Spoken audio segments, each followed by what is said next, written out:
Bonjour à tous, aujourd'hui on se retrouve à Londres pour la conférence sur le secondaire du Super Return. On a eu la chance d'être invité par Informa, qu'on remercie bien évidemment pour ces 2 jours sur le secondaire.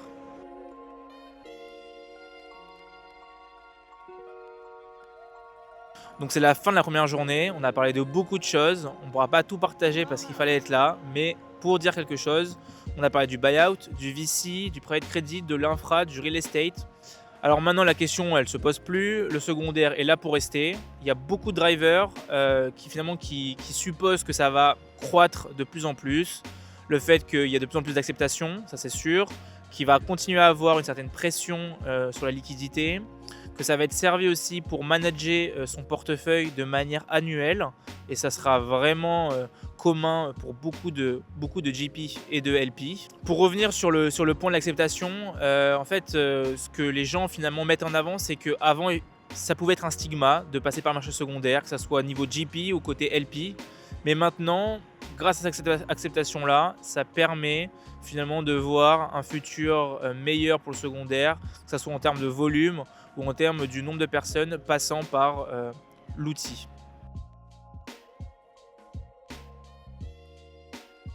Un autre point qui a été abordé, c'est aussi la question de la volatilité. Alors volatilité pour au moins 2 raisons. La première, le software. Aujourd'hui, on est en mars 2026 et il y a une crise liée au software, mais précisément en fait qui vient de l'évolution de l'intelligence artificielle dans notre monde. Ce qui revient, c'est que l'IA finalement va servir dans les process de chacun pour accélérer et donc pouvoir plus de deals et donc finalement qui va servir l'intérêt du secteur. C'est en tout cas ce qui en ressort.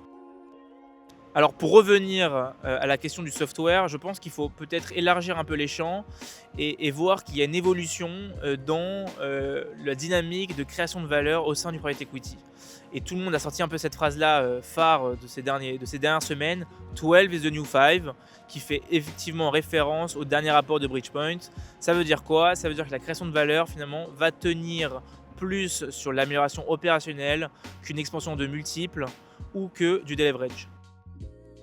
Il y a aussi beaucoup de bêtes sur qu'est-ce que va être le marché secondaire en 2030.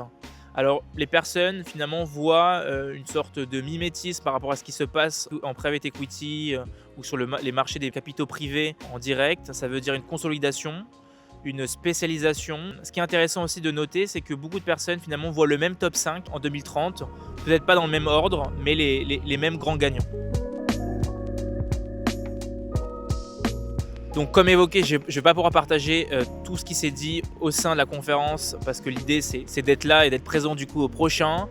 Ce que je peux partager, c'est qu'on a aussi parlé finalement du GP-led, des différents acteurs, que ce soit sur le multi-asset ou sur les single assets, mais aussi d'autres stratégies type strip sale, etc.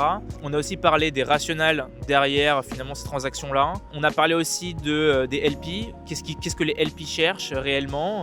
Est-ce qu'ils cherchent finalement un alignement d'abord? Est-ce qu'ils cherchent d'abord un accès? Est-ce qu'ils cherchent d'abord un prix? Pour terminer, on a aussi abordé la question de la levée de fonds qui est très compliquée aujourd'hui en 2026. On dit d'ailleurs sur le marché que pour 3 $ demandés, il n'y a qu'un seul dollar investi. Donc il y a eu un peu les best practices du fundraising. Comment faire en sorte qu'on soit celui qui récupérera ce seul dollar. Donc voilà, une journée très riche, très intéressante. J'ai hâte de la journée de demain où on va parler de CV on CV, dont je vais être modérateur d'ailleurs. Donc on pourra aussi revenir dessus. Et je vous laisse avec la suite.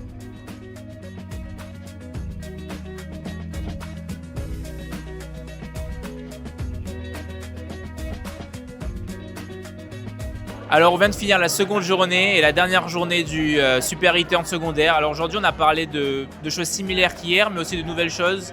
On a abordé la question des différentes zones géographiques, donc les États-Unis, l'Europe, l'Asie, avec un focus Middle East, parce qu'avec ce qui se passe actuellement, ça pose la question de savoir s'il va y avoir des répercussions pour les LPs et même pour les GPs.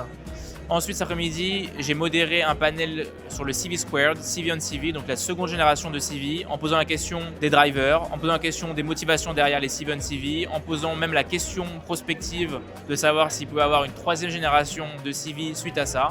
C'était une super 2 journées en fait, Super Return sur le secondaire. Beaucoup de gens, les plus gros GP du monde, beaucoup d'investisseurs, beaucoup d'advisors. Donc voilà, très riche et j'espère que vous le ressentez à travers la vidéo.